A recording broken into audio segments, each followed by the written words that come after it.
struggle. So today we're going to take a look at Asajj Ventress and how she is portrayed in the game, but also a little bit of the character lore of the character that we have here and how we got there as well. So let's jump in there and take a look at Asajj Ventress, the character within the Star Wars universe. So Asajj Ventress actually started out as a Jedi Padawan. Her story is briefly touched on in the Clone Wars series, but she was a Jedi Padawan who served for many years in her youth under a Jedi, basically helping protect a world from pirates and pirate warlords as part of the Jedi. As time went on, the Jedi that she served under was assassinated by those pirates. They ended up killing her right in front of her, and she became very vengeful based off of all of that, that incident in her life. That was a father figure to her that she ended up losing. So in her vengeance, she did attempt to go and avenge the death of Narek, the Jedi Knight that she basically was a Padawan under. When she went to avenge that death, of course, she was not able to do so and was captured. She then was forced to fight as a gladiator in the arena for that warlord that she was attempting to assassinate. During that time when she was fighting in these arenas as a gladiator, she was discovered by Count Dooku, who basically took her in as his apprentice to train her in the ways of the dark side and be his assassin, which is the person or the model that we have at this point in time that we will see in the game. Of course, she does go on to be betrayed by Count Dooku and left for dead at some point in time, and that was basically at the command of the Emperor, not the Emperor at the time, but the soon-to-be Emperor Palpatine, and he would end up basically forcing him to discard her, for lack of a better way of putting it, and that's ended up. But she did end up surviving it. Went back to Dathomir, became one of the Night Sisters, and there's much more to her story. So we might end up seeing a different version of Asajj Ventress.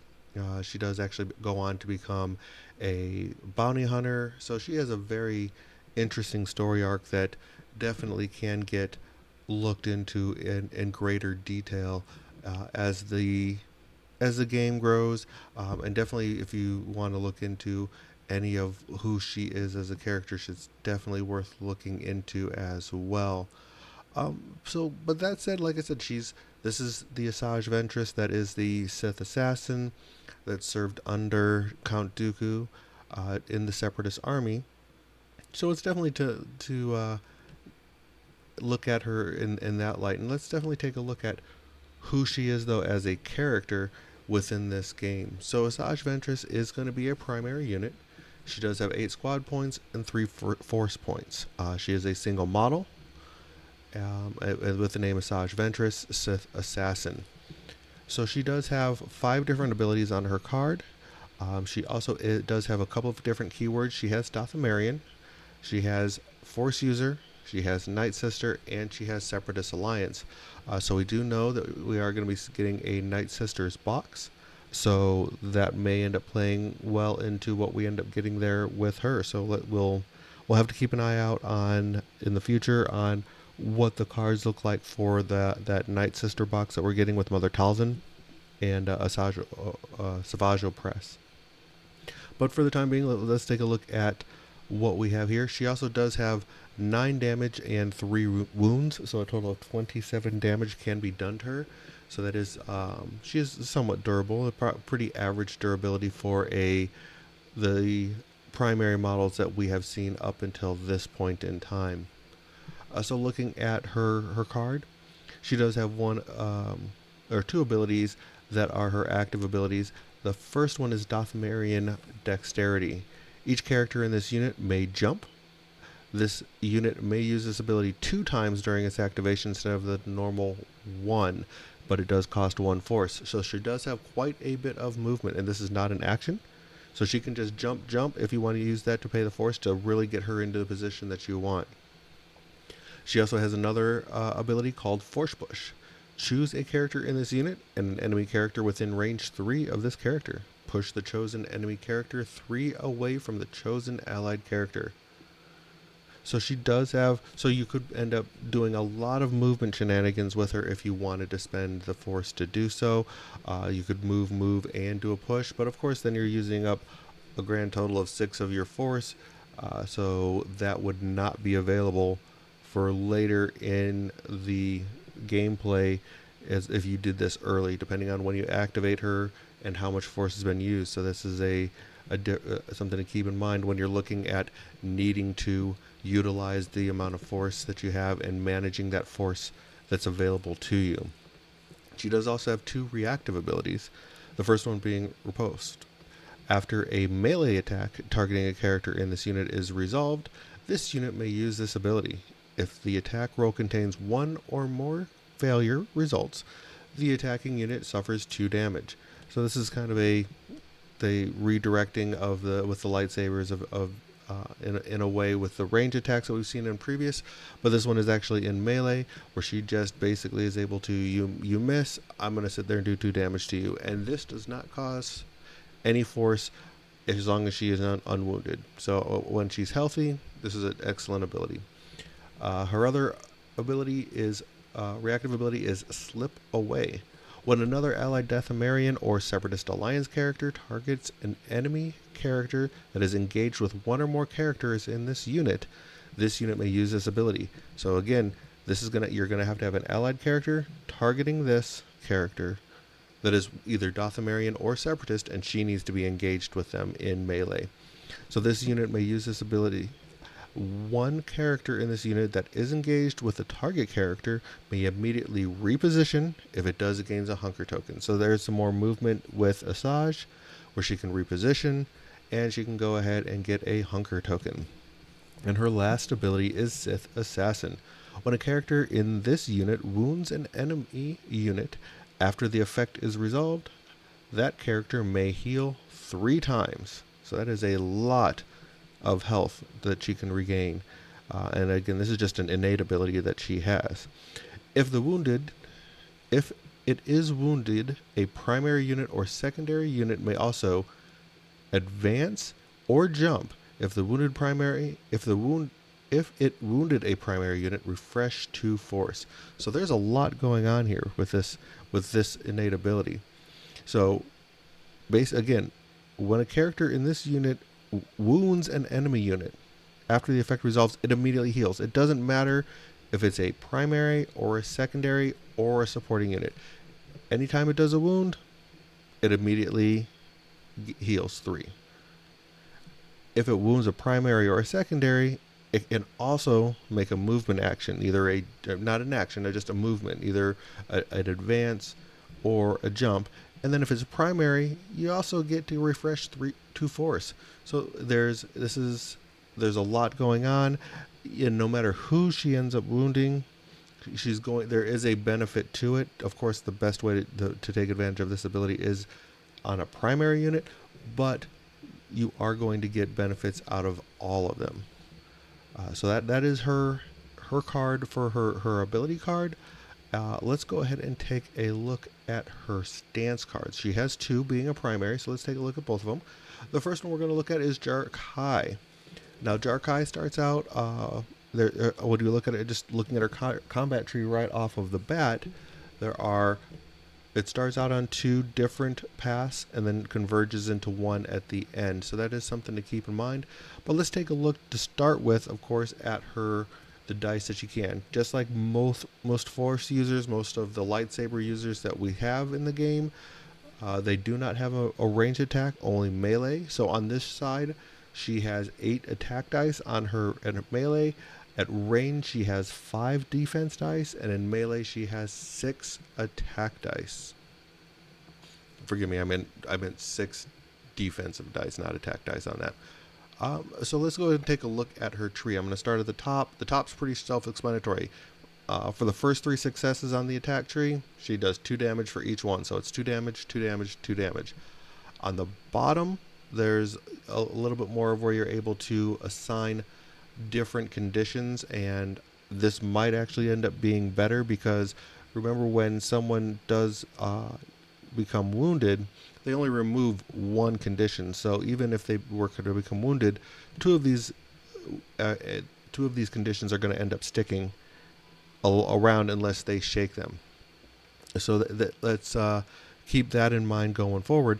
But that said, the first one, you're going to have a damage and a strain, a damage. The second one is a damage and a disarm, and then the third one is a damage and expose. So you're automatically just putting, if you get 3 hits that go through, you're doing 3 different conditions on this. After the turn 3, it does converge down into 1, and that of the abilities there, and this one is a little bit interesting. We haven't seen this one, where the next one is active ability. So you basically get to use an active ability of hers. And then the next one, and that's going back to keep in mind, those 2 of what her 2 active abilities are is the Dosomarian Dexterity and the Force Push. So basically, she can either push someone away, or she can make a movement. So that's basically what we're looking at with her on that is concerned. The 5th success would be a damage, and then if you do end up getting to the 6th one, you're going to be looking at 2 more damage and a pin, I believe that is. And it would be pinned, yes, correct. So if you go on the top track, you're going to be doing a lot more damage, a total of 9 damage, which basically could end up wounding one character all the way through. If you're looking at the bottom, going through the bottom track, that's only 6 damage. So you're doing 3 less damage, but putting a lot more conditions on there. And if you go all the way through the track, you would end up putting all 4 conditions on there. Plus chart. Getting to do so looking at the expertise chart, she does have force push or the on movement along with that. She does not have a ranged one. She only has the expertise chart for her melee range, of course, which is the twin lightsabers. On 1 to 3 expertise, she's going to get a critical hit and a regular hit. On 4+, she's going to get 2 critical hits and a regular hit. And then on 5+, she's going to get 2 criticals and 2 regular hits. On the defensive side of her expertise chart, on 1, she's going to have a block, and she's going to reduce a critical to a regular hit. On 2 to 3, she's going to have 2 blocks and then a reduction.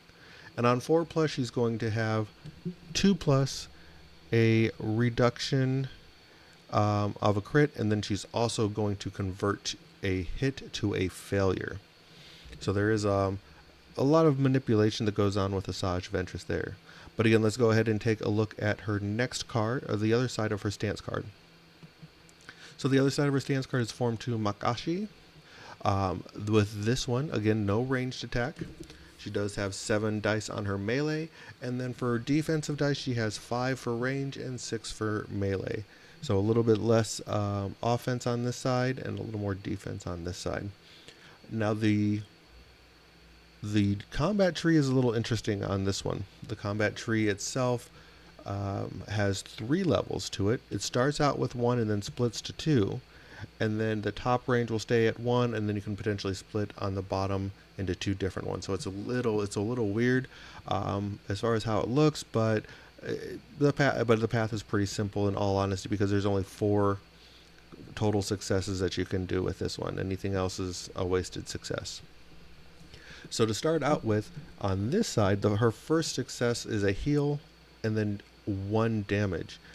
If you go to the top track, she gets a jump and 2 damage, 2 more heals, and then a advance 2 and 3 damage, not 2, 3 damage. So there's a lot there. I'm sorry, and that's not an advance, that's a shove.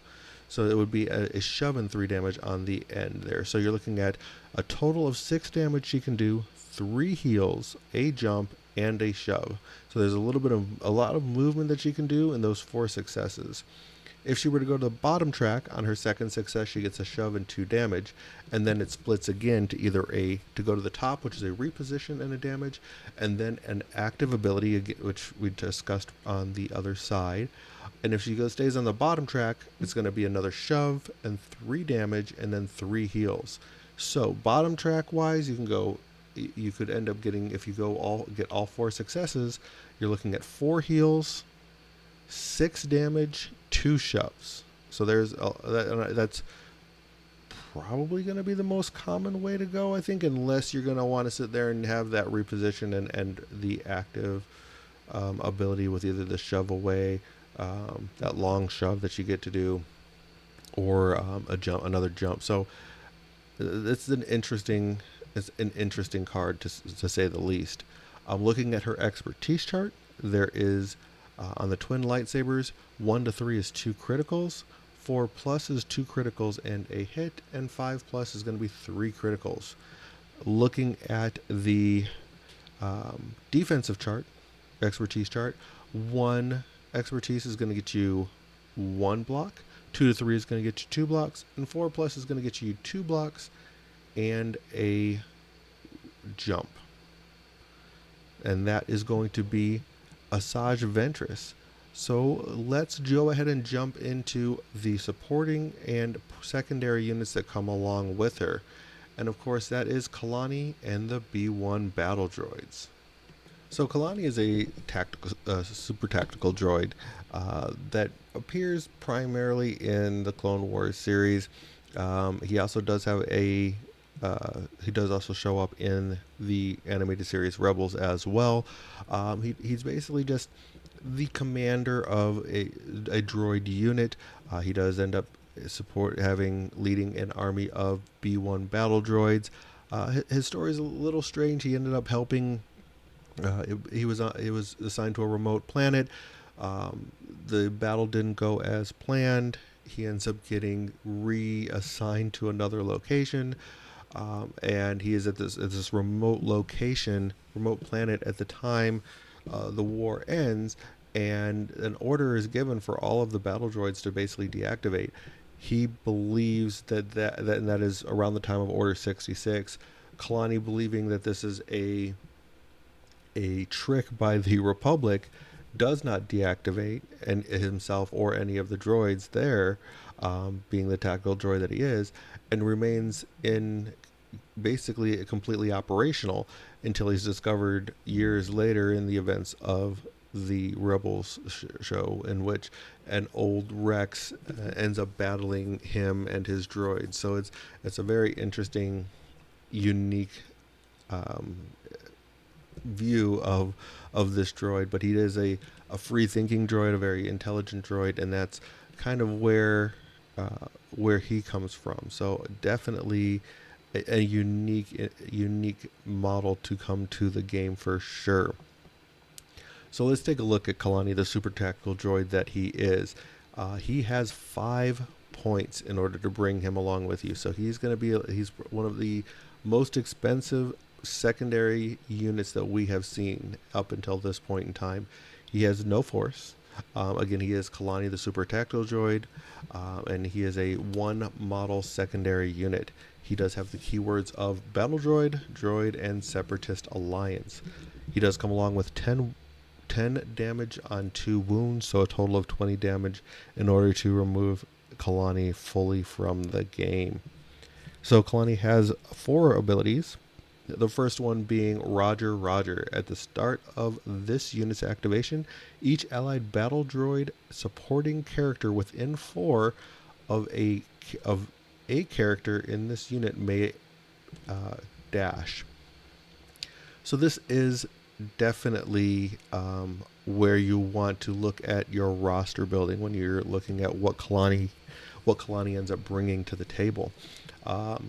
Basically, he can move each allied battle droid that's a supporting. So if you're bringing 4 models of supporting units, he's going to be able to move all 4 of them as long as they're within range of him. So roster building and deployment of where you have Kalani is definitely going to be important when it comes down to that particular ability. And this is at the start of his activation, so it just automatically is something that you're going to get free movement out of all of your supporting battle droids. So that's something to keep in mind there.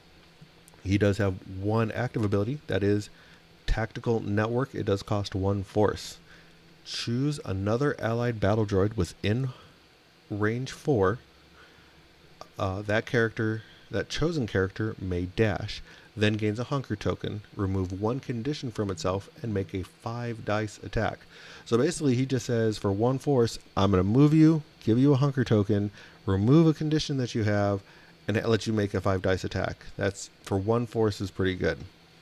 And then he has 2 innate abilities. The first one being Target Concentrate All Firepower. When an allied battle droid character makes an attack, if the target character is within 4 of 1 or more other allied battle droid characters, the attacking character adds 1 dice to its attack roll. So basically he just makes his battle droids better. And this is an innate ability, so you just want to keep battle droids around him. You kind of want him to be... and range 4 is not super close. That's definitely a good range where you can keep him close. You can kind of have him kind of just... it's kind of in the center of maybe the back line, kind of just helping to be that support piece to all of the battle droids and doing all sorts of shenanigans up and shooting and stuff like that. And then his last innate ability is Complete Analysis. When you spend force to place this unit's card in reserve, spend 1 less. So basically you can just put him into reserve for free because he's a super tactical droid. That's kind of on the flavor of that, which is really awesome. So being a a secondary unit, he only has 1 side to his stance card, and let's take a look at that. So Kalani, his stance card is for Cold Logic. He does have a range attack with a range of 5 at 7 dice. He has a melee attack at 6 dice. So again, he wants to kind of be back in the back of things, shooting everybody down and going from there. He does not like being attacked, obviously, because he only has 4 dice, defensive dice at range, and 3 in melee. So you really don't want him in melee range because he's just going to get taken down. His card is pretty straightforward. It's 5 long as far as his tree. It only splits 1 time, and that's at step 4, but there is 3 different options there. So looking at the first step of his tree, it's 2 damage. The second one is shove and a damage. A third is a active ability and a damage. And then we split into the 3. The first one is disarm. At the very top is disarm with 2 damage. The middle is going to be a reposition and damage. The bottom is going to be an expose and 2 damage. And then his last, if you can get to the 5 full successes, is going to be 3 damage and another shove. So no matter what whichever you choose, you're definitely going to be getting at least 7 damage, at least 8 damage really going through, because no matter what, you're going to get 8 damage going through if you get the full tree along with 2 shoves and a active ability. And then it's just a matter if you want to add an additional damage and do a expose, or add an additional damage and do a disarm instead of doing that reposition. So it's really kind of what you want to do on that 4th success. As far as his his expertise goes, he has on his E5 blaster rifle, so his range, if he gets 1 expertise, it's 1 damage, 2+, or 1 critical hit, I should say. If it's 2+, he gets a critical and 2 successes. In melee, again, melee is not nearly as good, so you don't want him in melee. 1 to 3 is just one success, 1 regular hit, and then 4+ is a crit. So really, you just want to make sure that you're positioning him properly. On his defensive expertise chart, 1 to 2 is going to give you 1 block, 3 to 4 is 2 blocks, and then 5+ is going to be 2 blocks and a reposition. And that is Kalani, the super tactical droid, and what his card looks like there. And lastly, let's go ahead and take a look at the B1 battle droids. B1 battle droids have 3 point cost. no force. They are a 2 model supporting unit. They do have the keywords of B1, battle droids, droids, Separatist Alliance, and troopers. They only have 3 innate abilities, and that is it. They don't have any actives, reactives, or anything like that. So their first ability is Combat AI Protocols. After an allied battle droid unit makes a combat action, choose one of the target characters within range 4 of all characters in this unit. If able, then the chosen character gains either a strain or an expose. So it's a pretty good ability, as long as you're positioned properly to just give a free damage to somebody. And the next ability as well, I guess I'm in charge now. When this unit's order card would be placed in reserve, its controlling character may place it on the bottom of their order deck instead. So basically you can just you can spend a force to basically put this on the bottom of your card, or bottom of your deck, which is pretty good. And then the last is I hate this job, which I think we all can relate to. While a character in this unit is contesting one or more active objectives, it has protection. And I did not mention at the beginning, but they do have 9 damage and 2 wounds, so just 18 damage total that this unit can take until they are removed from the board. And lastly, though, let's go ahead and look at the stance card. So the battle droids, again, they have pretty good range attack. You're going to want to stay in range with these guys as well. They have a range of 5 with 7 attack dice. If they are in melee, they lose attack dice and go down to 5. And then on their defensive side, they only get 4 dice at range or 3 in melee. So definitely do not want to have them in melee. Their attack tree, combat tree, has 5 successes basically. There is just 1 split at step 4. So basically, let's take a look here. We're looking at step 1. Our first success is 1 damage. Second will be 1 damage and a reposition. Third damage will be an expose and 2 damage. And then at the split, you're either going to get a strain if you go for the top part of the tree. If you go to the bottom part of the tree, you get a shove and a damage. And then the last one is 3 damage total. So if you go to the bottom route, you're looking at a total of 8 damage that you can do with a reposition, an expose, and a shove. If you go the top route, you're looking at a total of just 7 damage. And instead of the shove, you're going to have the strain. Looking at the expertise chart, they again have the E5 blaster rifle. 1 to 2 expertise is going to give you a regular hit. 3 is going to give you 2 hits. 4 plus gives you 3 hits. No criticals allowed here. If you're in, and that's if you're in range. If you're in melee, 1 plus gets you 1 hit, and that's it. So you really, again, just don't have these guys in melee at all if possible. And on their expertise for defense, 1 gets you none. 2 to 3 gets you 1 block, and 4 plus gets you 2. And that basically will cover the Asajj Ventress box that we have. Again, I do want to thank everyone for watching today and listening to my sultry voice as I discuss Asajj Ventress, Kalani, and the B1 battle droids. If you did like this video, please like, subscribe, and leave a comment. I do appreciate anything that you can to support, and that's the easiest way to support me. Again, thank you very much, and may the Force be with you.